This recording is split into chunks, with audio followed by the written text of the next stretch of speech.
BNP সরকার ক্ষমতায় আসার পরে বড় দুর্যোগ মোকাবেলা করতে হচ্ছে তাদের।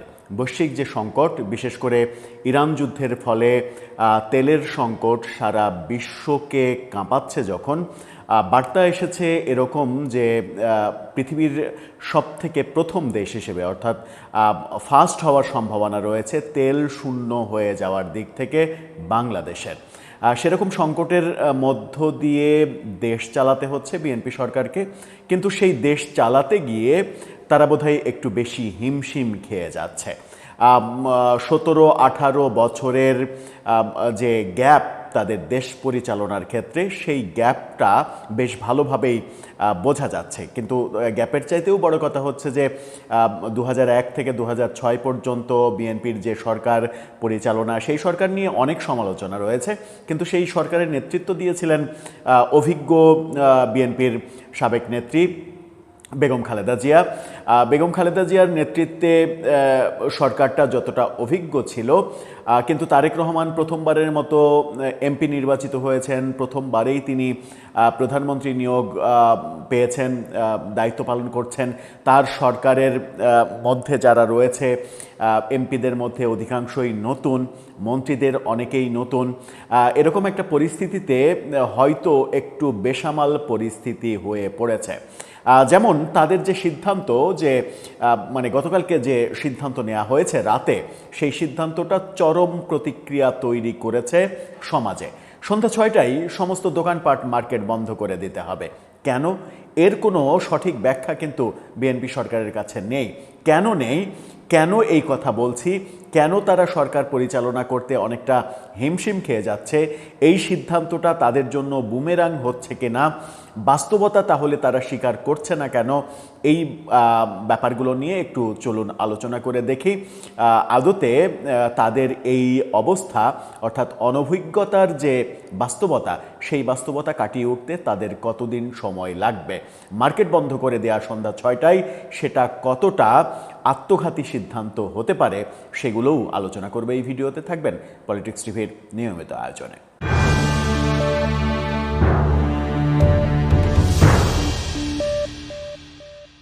দর্শক, বলছিলাম সন্ধ্যা 6টায় মার্কেট বন্ধ করে দেওয়ার কথা। তার আগে একটি মানবিক ব্যাপার বলতে চাই। ফুড ফর অল, সবার জন্য খাদ্য, এই স্লোগান নিয়ে একটি নতুন চ্যানেলের যাত্রা শুরু হয়েছে।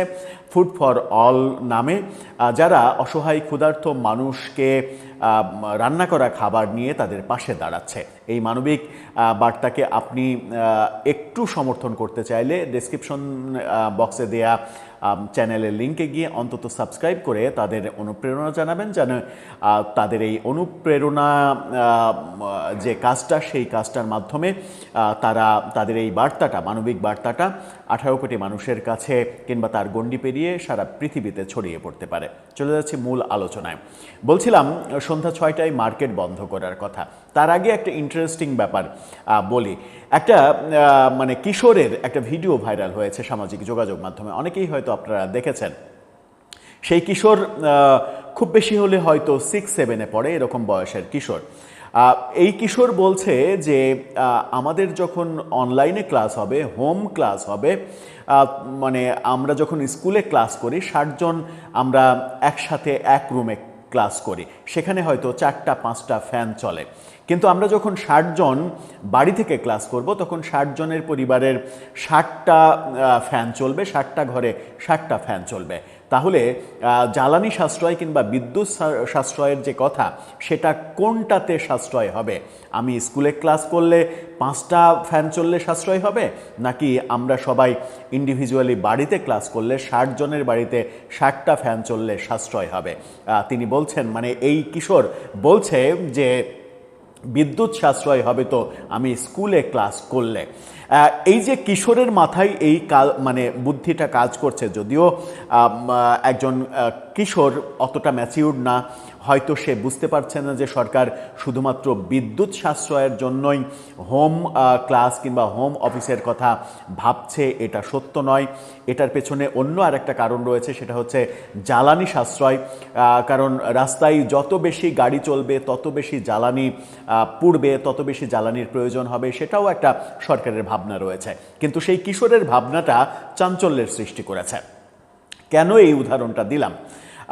একজন কিশোর সে ভাবতে শিখেছে কোনটাতে সাশ্রয় বেশি হবে।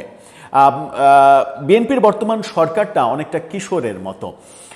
ওই কিশোর যেভাবে মানে ভাবতে শিখেছে, সেই ভাবতে শেখাটা বিএনপির সরকার যত দ্রুত ভাবতে শিখবে তাদের জন্য তত বেশি মঙ্গল। গতকালকেই ব্যবসায়ীরা সিদ্ধান্ত নিয়েছিলেন যে রাত 8টায় মার্কেট বন্ধ করে দেবে। রাত 8টায় একটা যৌক্তিক ব্যাপার থাকে, যে কোনো সংকটে রাত 8টায় মার্কেট বন্ধ করে দেয়া, সন্ধ্যার পরে 2 ঘন্টা মার্কেট চললো, তারপরে বন্ধ করে দেয়া, সেটা অনেকদিন আমাদের দেশে কার্যকর ছিল। এখন পর্যন্ত অফিসিয়ালি কার্যকর আছে, আনঅফিসিয়ালি কার্যকর নেই। সেটা অফিসিয়ালি কড়াকড়ি আরোপ করা যেতে পারত, কিন্তু সরকার অদ্ভুতরে একটা সিদ্ধান্ত গতকালকে নিয়েছে, সন্ধ্যা 6টায় মার্কেট তারা ক্লোজ করতে চায়। ওষুধের দোকান, খাবারের দোকান, একেবারেই মানে জনগুরুত্ব সম্পন্ন ইমার্জেন্সি জায়গা ছাড়া সব কিছু ক্লোজ হয়ে যাবে। এই যে সিদ্ধান্ত, এখন সিদ্ধান্তের ব্যাপারে আর কি সিদ্ধান্ত নিয়েছে সরকার? সরকার সিদ্ধান্ত নিয়েছে 9টা থেকে 4টা পর্যন্ত অফিস চলবে। ধরে নিলাম যে 9টা থেকে 4টা পর্যন্ত একজন ব্যক্তি অফিস করলেন, সেটা সরকারি বেসরকারি সব জায়গাতে। সেই ব্যক্তি তার পরিবারের একমাত্র ব্যক্তি, একমাত্র পুরুষ কিংবা একমাত্র ব্যক্তি যার বাজারঘাটে মার্কেটে যাওয়ার মতো অ্যাবিলিটি আছে। অন্যরা হয়তো বাজারঘাট মার্কেট অতটা ভালো বোঝেন না, কিংবা যান না, কিংবা যেতে অভ্যস্ত নন। 4টায় তিনি অফিস শেষ করে ঢাকার এই জ্যামে অফিসের পিক আওয়ারে তিনি যদি একটু মার্কেটে যেতে চান, একটু কেনাকাটা করতে চান, তাহলে তার জন্য কি সেই সুযোগটা থাকবে? 4টায় তিনি অফিস শেষ করে তার মানে অফিস যদি মতিঝিলে হয়, মতিঝিল থেকে তিনি যদি মনে করেন যে উত্তরাতে একটা মার্কেটে তিনি যাবেন, তাহলে কি তিনি যেতে পারবেন? মতিঝিল থেকে তিনি যদি অফিস শেষ করে উত্তরা না, তিনি যদি মনে করেন যে কাউরান বাজারেও একটা অফিস মানে একটা মার্কেটে তিনি ঢুকবেন, তাহলে কি তিনি সেই সময়টা পাবেন, সুযোগটা পাবেন? তাহলে এই ব্যাপারগুলো, এই সিম্পল ব্যাপারগুলো কেন সরকারের মাথায় থাকবে না? কেন সন্ধ্যা 6টায় মার্কেট বন্ধ হবে? সন্ধ্যা 6টায় মার্কেট বন্ধ করে কি সাশ্রয় করবে সরকার? হ্যাঁ, মানে ব্যাপারটা এরকম না যে সারা দিন মার্কেট খোলা থাকলে সেখানে বিদ্যুৎ মানে মানে মানে এই প্রয়োজন হয় না, কিংবা জ্বালানি প্রয়োজন হয় না, তা তো নয়। এমন কোনো মার্কেট নেই ঢাকায় কিংবা শহরে যেখানে দিনে রাতে কোনো পার্থক্য রয়েছে বিদ্যুতের বাতি জ্বলার ক্ষেত্রে, কিংবা জ্বালানি মানে জ্বালানির প্রয়োজনীয়তার ক্ষেত্রে কোনো ধরনের কোনো পার্থক্য নেই। দিনেও যা প্রয়োজন হয়, রাতেও সেই প্রয়োজনটা হয়। সেই ক্ষেত্রে যদি অন্যরকম ভাবা যেত, অফিসগামী কিংবা যারা সারাদিনের কাজ শেষে একটু সন্ধ্যায় মানে মার্কেটে যেতে চায়, একটু প্রয়োজনে বাজারে বেরোতে চায়, তাদের সেই সুযোগটা কেন নষ্ট করা হবে? সন্ধ্যা 6টায় মার্কেট বন্ধ করা তো কোনো সমাধান হতে পারে না। যদি আপনি মনে করেন যে জ্বালানি সাশ্রয় করবেন, তাহলে আপনি সকালের দিকে সময়টা কমিয়ে দেন, সকালের দিকে সময়টা কমিয়ে দিয়ে মানে অন্তত 8টা পর্যন্ত করেন। সকালে সেটা 9টার জায়গায় 9টায় দোকানপাট খোলে, সেই মার্কেট বড় মার্কেটের ক্ষেত্রে বলে দেন যে তোমরা 11টায় খুলবে, 11টার আগে খুলতে পারবে না, 8টায় মানে 8টা পর্যন্ত চলবে কিংবা 9টা পর্যন্ত চলবে। এই ব্যাপারগুলো আমার মনে হয় যে সরকার, বিএনপির বর্তমান সরকার অনভিজ্ঞ, নতুন, এবং তাদের নেতৃত্বের অনেকাংশটাই নতুন। এই নতুন নেতৃত্ব তারা ঠিকভাবে বুঝে উঠতে পারছে না। এটা বললাম একটা বাস্তবতা, কিন্তু মূল বাস্তবতা কি? এই যে বিএনপি সরকার 6টায় মার্কেট বন্ধ করে দিতে চাইছে, তারা বলছে যে বিয়ে বাড়িতে বন্ধ থাকবে আলোকসজ্জা, সব বিপণী বিতান বন্ধ হবে 6টায়, সকাল 9টা থেকে 4টা পর্যন্ত চলবে অফিস, খাবার দোকান ছাড়া সব কিছু বন্ধ হয়ে যাবে 6টায়। এই যে কথাটা বলছে, তার মানে দেশে তীব্র জ্বালানি সংকট আছে। কিন্তু আপনারা এখন পর্যন্ত বাংলাদেশের বর্তমান জ্বালানি মন্ত্রী কিংবা কোনো মন্ত্রীর মুখে শুনেছেন যে বাংলাদেশের জ্বালানি সংকট রয়েছে? কেউ বলেছেন? কেউ স্বীকার করেননি। সবাই বলেছেন জ্বালানির কোনো সংকট নেই। এই যে মুখে একটা বলবেন যে জ্বালানির কোনো সংকট নেই, আবার আপনি সন্ধ্যা 6টায় মার্কেট বন্ধ করে দেবেন, এটা তো দ্বিচারিতা। আপনি তো বাস্তবতাই স্বীকার করছেন না। এমন তো নয় যে এই জ্বালানি সংকট এটা বিএনপির দায়, এটা তো বিএনপির দায় নয়, এটা তো সরকারের দায় নয়, এটা তো বিশ্ব বাস্তবতা। তো বিশ্ব বাস্তবতা স্বীকার করতে সমস্যা কি?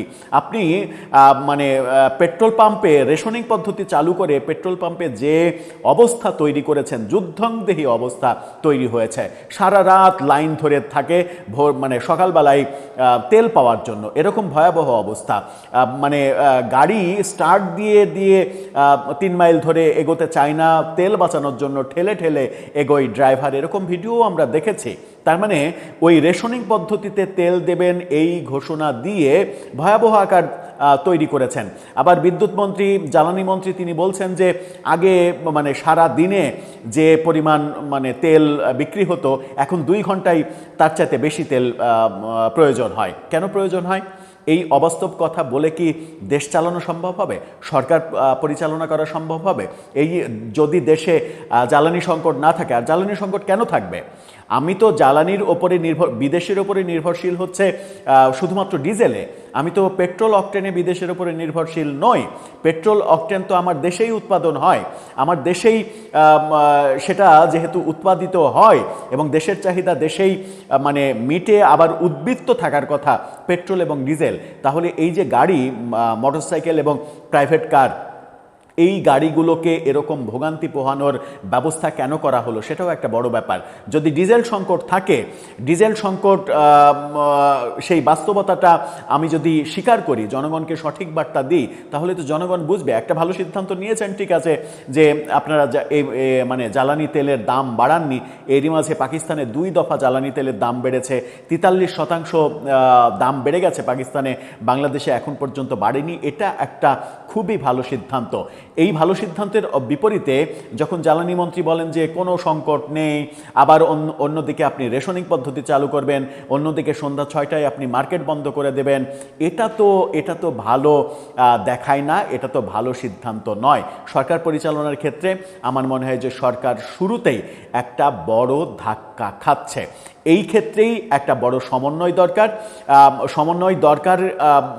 এটা ছোটোখাটো ব্যাপার নয়, বড় সমন্বয় দরকার, যেন মন্ত্রীরা বিচ্ছিন্নভাবে যার যা ইচ্ছা সেই রকমভাবে কথা বলতে না থাকেন, যেন একটা স্পোকম্যান থাকে, নির্দিষ্ট একটা কথা, নির্দিষ্ট লাইনের, নির্দিষ্ট ধারার কথা যেন আমরা শুনতে পারি, এবং কারো কথার মানে একজনের কথা আর একজনের কথা শুনলে যেন মনে না হয় যে একজন আর একজন স্ববিরোধী কথা বলছেন, সরকারের মধ্যে স্ববিরোধী কথা শোনা যাচ্ছে। আমার মনে হয় যে জ্বালানি সংকটের ক্ষেত্রে মানে ডিজেলের চাহিদা আমরা আজকেই দেখলাম যে 27,000 টন সিঙ্গাপুর থেকে ডিজেল আসছে, 1 লাখ টন সৌদি আরব থেকে বিকল্প পথে ডিজেল আসছে। তাহলে তো ডিজেলের সংকটও থাকার কথা নয়।